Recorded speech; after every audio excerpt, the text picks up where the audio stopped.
Hi hello boss ಟಿವಿಯ ಸಮಸ್ತ ವೀಕ್ಷಕರಿಗೂ ನಮಸ್ಕಾರ. ನಾನು ನಿಮ್ಮ ತೀರ್ಥ ಸ್ವಾಮಿ ಬಾಬು.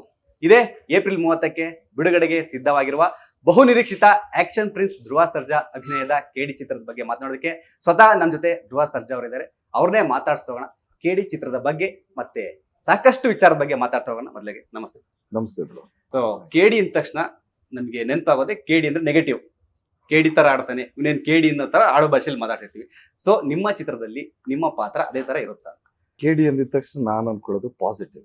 ಯಾಕೆಂದ್ರೆ ಕಾಳಿದಾಸ ಅಂತ Okay. ಕ್ಯಾರೆಕ್ಟರ್ ಹೆಸರು. ಕಾಳಿದಾಸ ಅನ್ನೋದೇ ಒಂದು ಪಾಸಿಟಿವ್ ಹೆಸರು.